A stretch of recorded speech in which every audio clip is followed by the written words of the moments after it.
لله رب العالمين والصلاة والسلام على سيد الأنبياء والمرسلين محمد وعلى آله وصحبه أجمعين وبعد فأعوذ بالله من الشيطان الرجيم بسم الله الرحمن الرحيم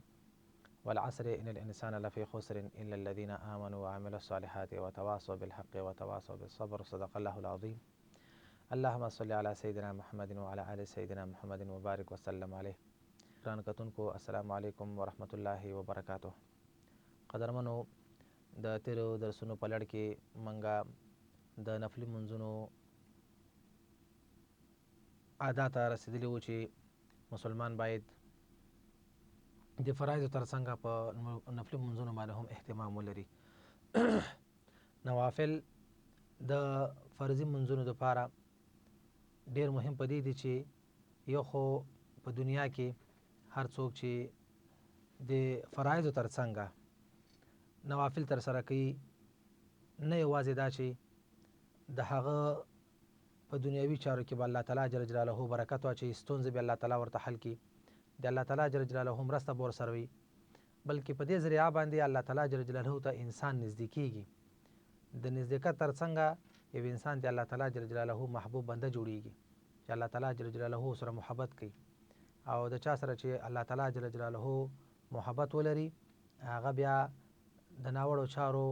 په وړاندې ورته توفیق نه ورکوي، بلکې الله تعالی جل جلاله هغه خپل ځان ته نږدې کوي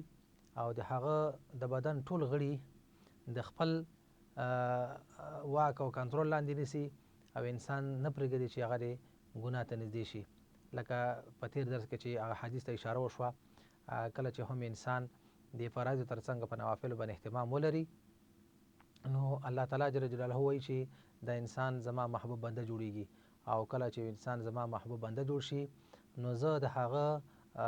غوږونه شم چې دی پې اورېدل کوي، او زه د هغه سترګې شم چې دی پې لیدل کوي، زه د هغه لاسونه شم چې دی پې نیول کوي، زه د هغه پښې شم چې دی پې تلل کوي. په هر حالت باندې یعنی د انسان هغه ټول غړي او اعضا الله تعالی جل جلاله په خپل اختیار کې اخلي او انسان سره د الله تعالی جل جلاله مرسته شاملېږي، او کله چې انسان سره الله تعالی جل جلاله مرسته وکړي هغه ته به د ګناه توفیق نه ورکوي، د هغه د سترګو نه، د هغه د غوږونو نه،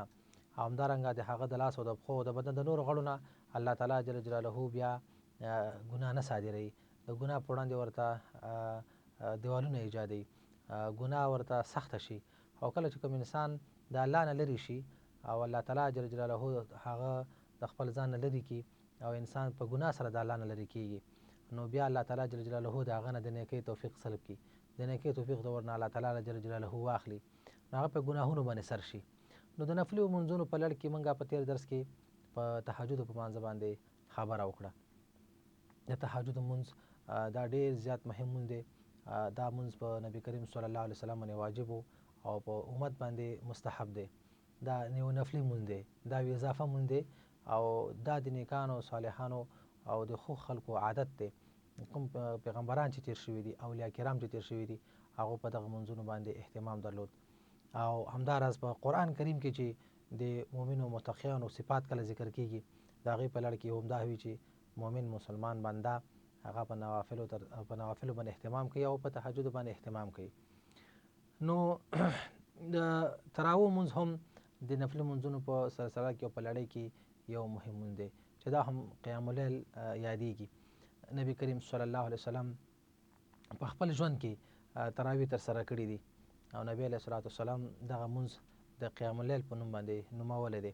نبی علیه الصلاة والسلام فرمایي چې من قام رمضان ایمانا واحتسابا غفر له ما تقدم من ذنبه. چا چې په رمضان په میاشت کې د قیام اللیل وکړو، یعنی شپې رونه کړه، د شپې تهجد وکړل، د شپې نفل وکړل، نو او د ایمان په تقاضا او د ثواب په نیت ترسره کړل، په حقیقت کې مخکیني ګناهونه به الله تعالی جل جلاله ورته معاف کړي. دا تراویح چې دی په حقیقت کې د تربیحتون جمع ده، او تربیحتون چې دی هغه استراحت او دمې ته ویل کېږي، او دې ته د تربیحتون او یا د تراویح نوم ځکه ورکول شوی دی چې د 4 رکعات مانځه نه وروسته په دې کې خلک دمه کوي او پکې کښېني، د دې وجې نه وروسته په د تراویح په نوم باندې نومول شوی دی. نبی علیه الصلاة والسلام په خپل ژوند کې دغه منځ ترسره کړی دی. عایشه رضی الله تعالی عنها فرمایي چې نبی کریم صلی الله علیه وسلم یو شپه ووت او خپلو صحابه کرامو ته د تراویح مونځ ترسره کړ. په سبا هم لاړ او په درېیمه شپه هم لاړ. په څلورمه شپه نبي علیه صلات وسلام ونه وت او په یو حدیث کې دا راځي چې په درېیمه شپه د لمانځه ته ونه وت. نو بیا صحابه کرام په تشویش شو چې نبی علیه السلام ولې ونه وت. په سبا یې په خپله ځواب ورکړ او ورته یې وفرمیل چې زه بېګا په دې خطر رانغلم که چېرې په دې شپه هم رابتللی وې نو دا مونځ په تاسو باندې لازمېده، نو دا مونځ په تاسو باندې فرض کېده، دا مونځ په تاسو باندې واجب کېده. دا چې نبی علیه صلات وسلام په خپل امت باندې ډېر مشفق دی، نو نبی علیه السلام نه غواړي چې هغه چاره چې د مسلمانانو په توان کې نه وي هغه په دې باندې لازمه شي. د تراویح مونځ چې دی د ټولو علماو په اتفاق سره دا د سړی او د ښځو لپاره مؤکد سنت دی. څوک چې نه ادا کوي د سنتو مؤکدو پرېښودونکي او د راشده خلفاو مخالفت کوونکی دی. نبی علیه صلات وسلام څو رکعته مونځ کړی دی د تراویحو. په دې اړه باندې نبی عایشه رضی الله تعالی عنها یو حدیث روایت کوي چې نبی کریم صلی الله علیه وسلم په رمضان کې او غیر د رمضان نه د 11 رکعاتو څخه زیات مونځونه ترسره کړي. خو علما وایي چې دغه حدیث د عایشې رضی الله تعالی عنها د تهجد په اړه دی. نبی علیه صلات وسلام به د تراویح نه وروسته په خپل کور کې د تهجد مونځ هم ترسره کاوه. عایشه رضی الله عنها چې دغه حدیث فرمایي دا د تهجد د مانځه په اړه باندې. اما چې دا د تراویح مونځ څو رکعات باید ترسره شي، په دې اړه باندې د سبل السلام مصنف لیکي چې په حقیقت کې د تراویح د مانځه چې کوم رکعتونه دي په دې اړه کوم صحیح حدیث مرفوع حدیث نه دی روایت شوی. یوازې عباس رضی الله تعالی عنه چې کوم حدیث روایت کړی چې نبی علیه الصلاة والسلام فرمایلی دي چې ان رسول الله صلی الله علیه وسلم کان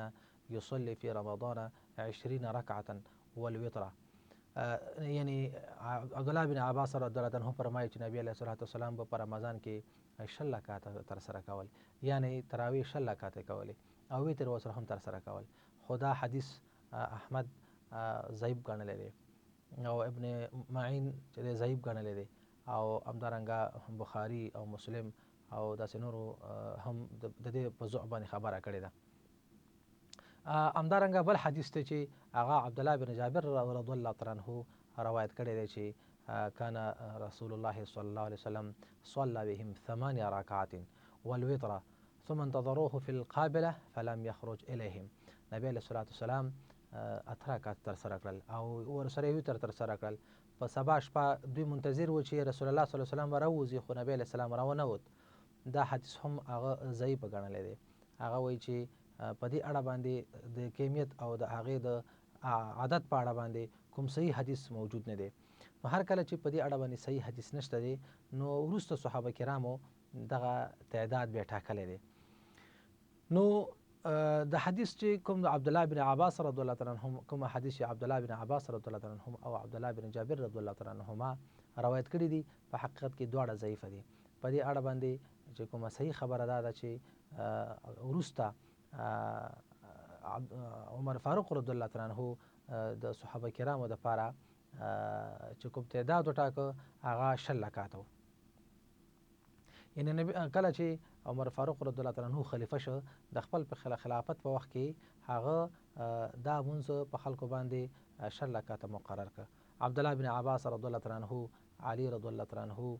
او همدارنګه یو شمېر نورو صحابه کرامو د 60 رکعاتونو ذکر کړی دی. یعنی په صحابه کرامو که یو چا هم د دې مخالفت نه دی کړی. په خپله باندې عمر فاروق رضی الله تعالی عنه د خلافت په وخت کې چې ډېره زمانه هغه خلافت وکړ. ورسره وروسته بیا عثمان رضی الله تعالی عنه، ورپسې بیا علي رضی الله تعالی عنهم اجمعین او ورپسې نورو صحابه کرامو هغوی 60 رکعته مونځ د تراویح ادا کاوه. هېچا یې هم په دغه وخت کې مخالفت ونه کړ. نو دې نه معلومیږي چې په حقیقت کې دا د 60 رکعاتو تقرر او د دغه تعداد تعیین چې دی دا د صحابه کرامو سنت دی او رسول الله صلی الله علیه وسلم فرمایلی دی چې اصحابي کالنجوم بأیهم اقتدیتم اهتدیتم. زما صحابه کرام د ستورو په څیر دي، هر یو پسې چې تاسې ولاړئ او په هر یو پسې تاسې روان شوئ نو تاسو په سمه لار یاستئ. او بل د دغې نه معلومیږي چې په دې اړه باندې د صحابه کرامو اجماع ترسره شوې ده، ولې چې صحابه کرامو د دغه عمل مخالفت نه دی کړی. نو دا د 60 رکعاتو په اړه باندې نو د زیاتو علماو خبره موجوده ده. نو که څه هم یعنی د 20 رکعاتو مونځ د تراویحو یا د 8 رکعاتو یا د دې نه زیاتو د کمو خبره چې ده دا د یو سنت عمل په انداز کې ده، دا کوم فرض او واجب خبره نه ده. نو مسلمانانو ته پکار دا ده چې هغوی د تعصب نه کار وانخلي، علماو ته پکار دا ده چې د تعصب نه کار وانخلي. د مسلمانانو په منځ کې یووالی، د مسلمانانو په منځ کې اتفاق او اتحاد دا فرض دی، دا لازمي دی. او د اسلام دین د همدې دپاره راغلی دی چې مسلمانان باید یو د بل سره مینه ولري، محبت ولري، په اتفاق او اتحاد په یو ټولنه کې ژوند ترسره کړي. نو بیا هم د دې په خاطر باندې چې تراویح یا 20 رکعاته دي یا 8 رکعاته دي، په دې باندې اختلاف کول، په دې باندې جګړې کول، یو د بل مخالفت کول او یو په بل باندې مساجد بندول، په مساجدو کې یو په بل باندې حملې کول او یو په بل باندې فتواې ورکول د کفر او د نورو، په حقیقت کې دا یو ناوړه عمل دی او ښه کار نه دی چې علما د یو بل پسې په دې اړه خبرې وکړي چې دا بدعت دی او هغه بدعت دی. نو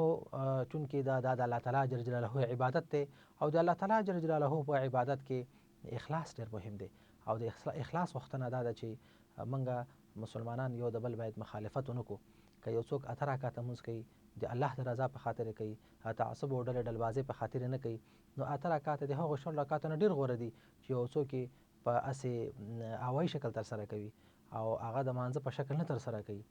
او په هغې کې چې کوم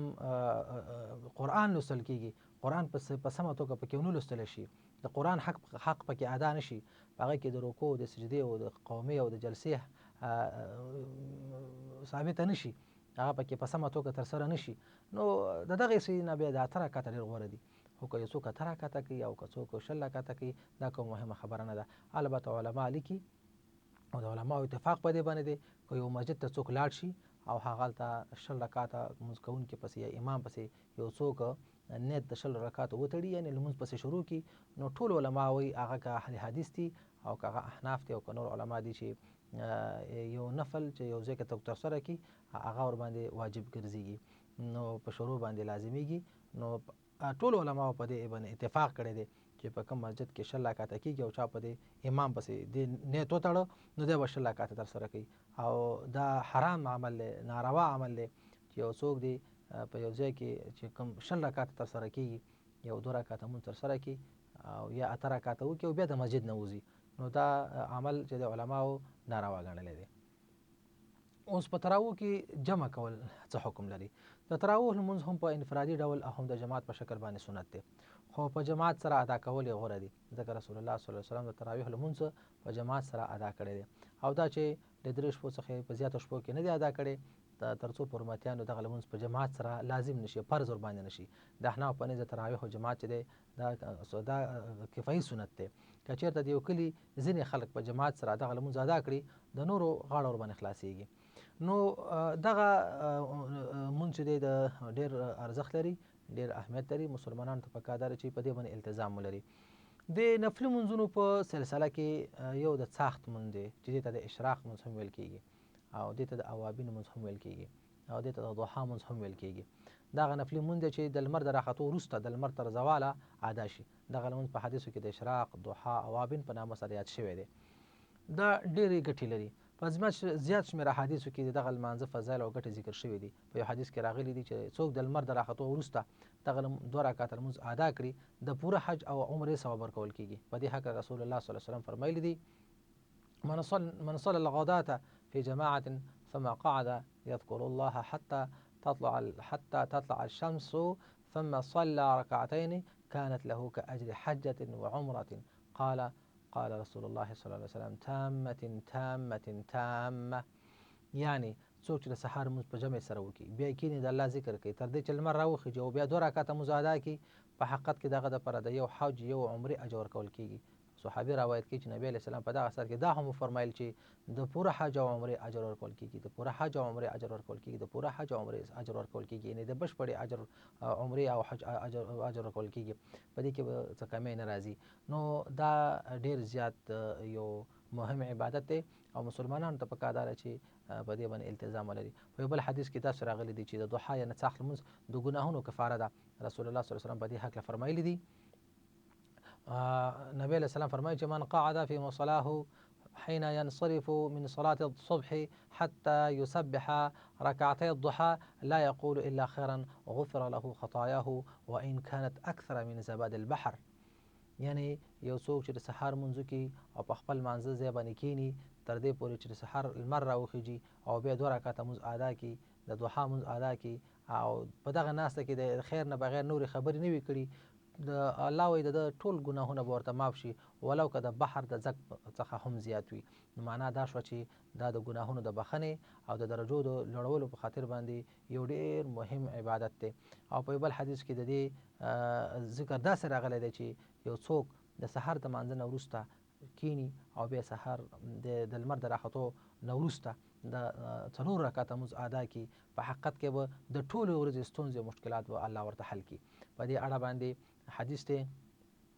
نبی علیہ السلام فرمایي چې الله تعالی فرمایي قال ربكم عز وجل صل لي يا ابن آدم 4 في أول النهار أكفك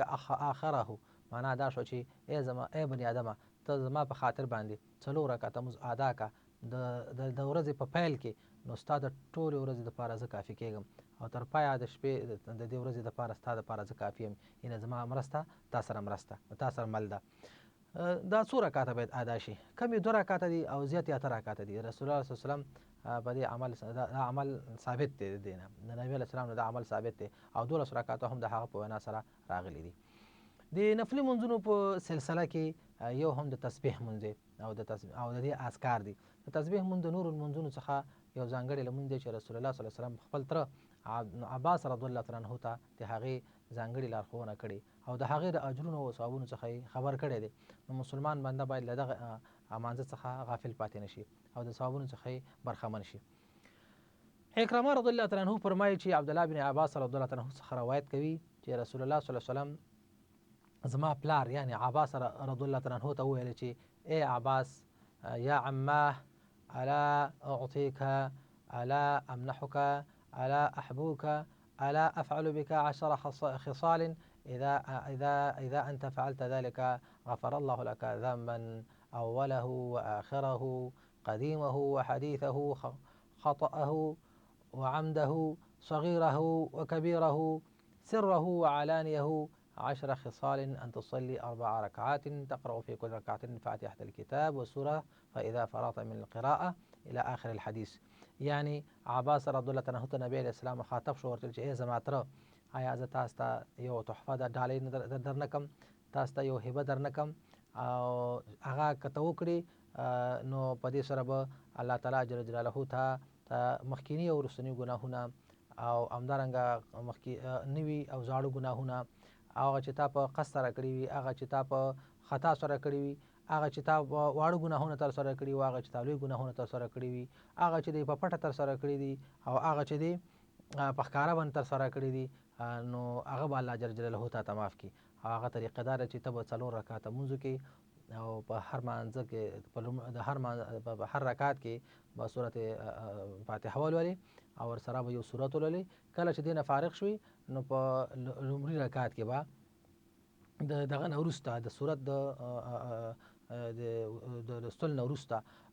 په ولاړه باندې سبحان الله والحمد لله ولا اله الا الله والله اکبر 15 ځله ولولې، بیا په رکوع کې 10 ځله ولولې، بیا به د قومي په حالت کې 10 ځله ولولې او بیا به سجدې ته لاړ شي، په یوه سجده کې به هم 10 ځله ولولې، بیا چې کله ته جلسې ته کښېنې 10 ځله ولوله او کله چې په دوهمې سجدې ته لاړ شي 10 ځله ولوله او بیا چې هم کله ته له سجدې څخه راپورته کېږي او غواړې چې دوهم رکعته پورته شي په دغه ځای کې کښېنه او 10 ځله همدغه تسبیحات ولوله. نو دا په یو رکعت کې 15 ځله برابرېږي. نو په 4 رکعتونو کې تر 300 ځلو پورې دغه ذکر اذکار چې دی تکراریږي، سبحان الله والحمد لله ولا اله الا الله والله اکبر. نبی علیہ الصلوۃ والسلام هغه ته وایي چې ای زما تره کوشش وکړه چې دا هر ورځ تر سره کړي او که چېرته نه شي کولی نو په جمعه کې یو ځل تر سره کړه او که دا هم نه شي کولی په میاشت کې یو ځل تر سره کړه او که دا کار هم نه شي کولی نو په کال کې خو یو ځل تر سره کړه او که نه نو په عمر کې خو یو ځل د دې تر سره کول ضروري او حتمي دي چې مسلمان باید دغه لمونځ ادا کړي. نو دا هم یو مهم مونځ دی او مسلمان ته پکار ده چې د نبی علیه الصلاۃ والسلام دغه لارښوونه او دغه وینا په عمل کې پیاده کړي، ولې کې چې په خپله باندې پرته له مانځه نه په 300 ځلو په انداز باندې دغه اذکار ترسره کول، سبحان الله والحمد لله ولا اله الا الله والله اکبر، دا په خپله هم هر کلمه او هر ذکر چې دی دا ځانګړي اجر لري او ځانګړی ثواب لري. د تسبیح مونځ په هغه وخت کې کولی شي په کوم وخت کې چې ته نفلي مونځ ترسره کولی شي. غوره وخت د ماسپښین او مازدیګر د لمانځه ترمنځ دی او د شپې تر وخت په وخت کې چې کله د شپې دا مونځ ترسره کړي. دغسې د نفلي مونځونو په سلسله کې یو د حاجت مونځ هم دی. کله چې مسلمان ته کوم مشکل پیدا شي 2 رکعاته مونځ وکړي او ورپسې دعا ولولي. هغه دعا نبی علیه السلام موږ ته په داسې الفاظو ښودلې ده چې لا اله الا الله الحلیم الکریم، سبحان الله رب العرش العظیم، الحمد لله رب العالمین، اللهم انی اسألک موجبات رحمتک وعزائم مغفرتك والغنيمة من كل بر وسلامة من كل إثم، أسألك أن لا تدع لي ذنبا إلا غفرته ولا هما إلا فرجته ولا حاجة من هي لك رضا إلا قضيتها لي يا أرحم الراحمين. نو دغه دعا دی ولولي، الله ته د لاسونه پورته کړي، نو ضرور به الله تعالی جل جلاله هغه ته دغه دعا قبوله کړي او هغه مشکل به ورته الله حل کړي. دغسې د نفلي منځونو په سلسله کې د استخارې منځ هم دی. کله چې کوم مسلمان ته کوم کار کې کوم کار ورته مهم مخې ته وي، لکه د نکاح پیغام ورکول وي یا د هغې منل او ردول وي، په کوم سفر باندې وتل وي او د کوم کار شروع کول وي یا د چا سره د کوم شراکت معامله وي، یا مثلا د یو چا سره د یو کور کوم معامله وي، د ځمکې اخیستل خرڅول وي، یا د یو زیپي اخیستل یا د لاسه ورکول وي، یا دا اوسې بله مهمه خبره وي چې دی په کې مشوش وي چې دا کار کول به د ما دپاره ښه وي که ښه به نه وي، دا کار وکړم که ونه کړم، نو بیا د الله تعالی نه په دې اړه باندې خیر وغواړي او هغه د استخاره وکړي. نو د استخارې په اړه باندې ډېر زیات حدیث راغلی دي. یو حدیث کې راغلی نبی علیه السلام فرمایلی دي چې ما خاب من استخاره ولا ندم من استشاره. هغه څوک چې استخاره وکړي هغه به هېڅ وخت کې ناکام نشي، هغه به هېڅ وخت کې ونه خویږي، هغه په هېڅ وخت کې د پښیمانۍ سره به مخ نشي. او همدارنګه د مشورې په اړه هم راځي چې یو څوک په یو کار کې مشوره وکړي او د ښو خلکو سره مشوره وکړي، نو بیا به هېڅ وخت کې په دې کار باندې پښیمانه نشي. او بل حدیث کې ورپسې هم په همدې حدیث کې راځي چې والا عالی من اقتصد، یو څوک چې د اقتصاد نه کار واخلي، په چارو کې د مینروۍ نه کار واخلي، نو هغه به هېڅ وخت غریب نشي، فقر به ورباندې را نشي. نو معنا دا شوه چې که یو سړی ډېر مال هم ولري نو په کار دا دی که نه چې په خپل مال په مصرف کې د اسراف نه کار وانخلي. نو دا یو مهم عبادت دی او په دې اړه باندې په کار دا دی چې د الله تعالی جل جلاله نه په خپلو چارو کې خیر وغوښتلی شي، چې په کوم چاره کې خیر وي چې الله تعالی جل جلاله همغه ورته وکړي. د استخارې طریقه دا ده چې کله هم کوم مهم کار مخې ته وي او ذهن په کوم اړخ باندې مطمئن نه وي، نو مکروه وختونو څخه بغیر هر وخت کولی شي چې 2 رکعاته استخارې لمونځ د عامو نفلي منځونو په څېر ترسره کړي. بیا مستحب دا ده چې د الله تعالی حمد او ثنا ووایي او د رسول الله صلی الله علیه وسلم ښودلې دعا ولوستلی شي او له دعا نه وروسته ویده شي. بهتره چې دا ده چې که چیرې په یو ځل باندې هغه ته کوم د حالات ښکاره نه شي یا کوم طرف ته میلان پیدا نه شي چې 2 ځل د عمل تکرار کړي. بیا چې که هم یا څه خوبونه وګوري او یا دا چې کوم طرف ته میلان پیدا شي، نو هغه کار دی ترسره کړي او په همغه دې مخ په وړاندې لاړ شي. د استخارې دعا په زیاتو حدیثو کې راغلې ده چې هغې الفاظ داسې دي: اللهم اني استخيرك بعلمك واستقدرك بقدرتك واسألك من فضلك العظيم فإنك تقدر ولا أقدر وتعلم ولا أعلم وأنت علام الغيوب اللهم إن كنت تعلم أن هذا الأمر. کله چې دلته راورسېږي چې ان هذا الأمر، نو بیا به هغه کار نوم واخلي. چېرته سفر کول وي یا چاته پیغام لیږل وي یا چا سره معامله کول وي، دلته دغه نوم واخلي په پښتو ژبه باندې که په هره ژبه وي، نو بیا د هغې نه وروسته وي چې خیر لي فی دیني ومعاشي وعاقبة أمري وعاجله وآجله فاقدره لي ويسره لي ثم بارك لي فيه وإن كنت تعلم أن هذا الأمر شر لي في ديني ومعاشي وعاقبة أمري وعاجله وآجله فاصرفه عني واصرفني عنه واقدر لي الخير حيث كان فما أرضني به. نو دا د الله جل جلاله نه په خپلو چارو کې هغه د خیر غوښتل وي او د الله تعالی جل جلاله نه د خیر په دې اړه باندې مشوره کول وي. که خیر پکې وي نو الله تعالی جل جلاله به هغه ته پکې خیر واچوي او هغه کار به الله ورته وکړي. همدارنګه د سفر منځ هم دا یو نفلي منځ چې کله مسلمان سفر ته روانېږي، نو په کار دا دی چې 2 رکعاته منځ وکړي او په سفر باندې روان شي او د سفر دعا ولولي او دا دعا موږ ته نبی علیه الصلاۃ والسلام په عمل سره هم ښودلې ده او په قول سره هم ښودلې ده او هغه دا ده چې کله هم سړی سفر ته روانېږي نو دا دعا دی وایي چې اللهم بارك في سفر هذا البر وتقوى ومن عمل ما ترضى اللهم هون علي سفري هذا واطي عنا بعده اللهم أنت صاحب في السفر والخليفة في الأهل اللهم إني أعوذ بك من وعثاء السفر وكآبة المنظر وسوء المنقلب في المال والأهل والولد.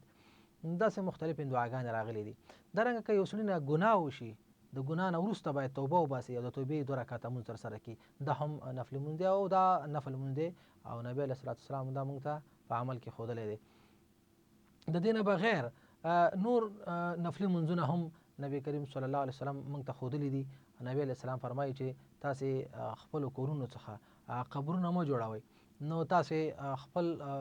کورونه په نفلي منځونو باندې نورانی کوي، روښانه کوي. نبی علیه السلام فرمایي چې صلات الرجل فی بیته نور فنوروا بیوتکم، سړي مونځ کول په کور کې دا رڼایي ده، نو په خپلو منځونو باندې د خپل کورونه رڼا کوي.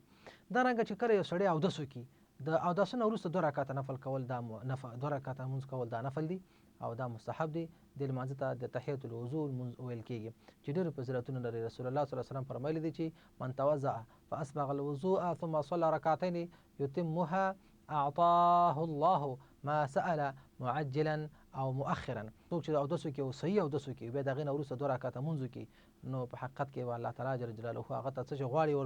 وربه کړي، یا اوس او یا لږ وروسته، خو هم د مشکل او د دعا به الله تعالی جل جلاله حل اوري او مشکل به ورته حل کوي. همدارنګه چې کله څوک غسل وکړي د غسل نه 2 رکعته وروسته مونځ کول دا مهم دي. همدارنګه د تحیة المسجد مونځ چې دی دا هم د نفلي مونځونو په سلسله کې یو مهم مونځ دی. کله چې سړی مسجد ته ځي او نو پکار دا ده چې که چېرته مکروه وختونه نه وي، ممنوع وختونه نه وي، نو هلته باید 2 رکعته مونځ ترسره کړي. نبی علیه السلام فرمایلی چې اذا دخل احدکم المسجد فلا یجلس حتى يصلي رکعتین، څوک چې مسجد ته داخل شي نو تر هغې پورې دې نه کیني تر څو چې 2 رکعته مونځ ادا کړي.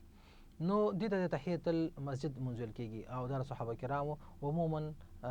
عادت و. دارنګه که چیرې مثلا مسلمانان د کوم مشکل سره مخامخ کېږي، کاڅالي راځي، نو نبی علیه السلام موږ ته همدغه کړې ده، لارښوونه کړې ده چې تاسې د 2 رکعته مونځ استسقا وکړئ او دا اوږد مونځ او د هغې ځانګړې طریقه ده چې علماو وخت په وخت باندې بیان کړې ده. همدارنګه که چیرې مثلا نور کوم آفات منځته راځي، مشکلات منځته راځي، ستونزې منځته راځي، نو د دغې ستونزو نه او دغې آفاتو نه د خلاصون لاره دا ده چې 2 رکعته مونځ وکړلی شي. دا همدارنګه د کسوف او د خسوف لمونځونه په همدغې سلسله کې دي. کسوف د لمر او خسوف د سپوږمۍ تورېدو ته ویل کېږي چې عام خلک یې د تندر نیول بولي. د کسوف او خسوف پر وخت 2 رکعته لمونځ کول سنت دی. په کسوف کې په جماعت سره لمونځ کول سنت دی، البته د دې لپاره اذان او اقامت نشته دی. په دغه لمانځه کې د سورة بقرې یا د سورة آل عمران په څېر اوږده اوږده سورتونه ویل کېږي، اوږده رکوع اوږده سجده پکې کېږي. د لمانځه نه وروسته به امام په دعا کې بوخت شي او مقتدیان به امین ورباندې وایي. او کله چې تندر مثلا ختم شي نو دعا دې هم ختمه کړی شي، خو که د تندر ختمېدو نه مخکې د کوم لمانځه وخت راشي نو دعا دې پرېږدي او په لمانځه کې دې مصروف شي. په خصوص کې جماعت کول سنت نه دي، په انفرادي ډول 2 رکعته لمونځ کول سنت دي. نبی علیه الصلاۃ والسلام فرمایلی دی چې لمر او سپوږمۍ دواړه د الله تعالی نښې دي. که چیرې تاسو وینئ چې تندر نیولي دي نو الله تعالی ته زارۍ وکړئ، د هغه په وړاندې دعا وکړئ تر څو چې دغه مشکل حل شي. دا صحیح حدیث دی او بخاري رحمت الله علیه روایت کړی دی. نو کوم وختونو کې چې لمونځ کول منع دي، مثلا د لمر د راختو په وخت کې، د لمر د لوېدو په وخت کې، همدارنګه د لمر د ودرېدو په وخت کې، نو په دغه وخت کې دغه لمونځ یو مونځ هم باید ترسره نه شي، حتی یو سجده هم باید په دې کې ونه شي. نو دغه او دې ته ورته نور زیات منځونه شته دي چې نبی کریم صلی الله علیه وسلم موږ ته په خپله وینا او په عمل کې ښودلي دي چې تر څو انسان د خپلو فرایضو تر څنګه په دغې نفلي منځونو باندې هم اهتمام ولري، تر څو یو طرف ته د الله قرب او نزدېکت حاصل کړي، بل طرف ته د الله تعالی جل جلاله د محبت څخه برخمن شي، تر څو دغه مقام د الله سره حاصل کړي چې الله تعالی جل جلاله دغه سره مینه ولري او د مینې په ترڅ کې د هغه هر ډول دعا قبوله شي او د الله تعالی جل جلاله سره دومره نزدېکت راشي چې د سړي په الله جل جلاله باندې پوره باور جوړ شي، په الله باندې توکل جوړ شي او په ټولو چارو کې الله ته زارۍ وکړي او د الله سره خپله اړیکې وساتي. نو الله دې موږ مسلمانانو ته په دې حدیثو باندې د عمل کولو توفیق را په برخه کړي. واخر دعوانا ان الحمدلله رب العالمین.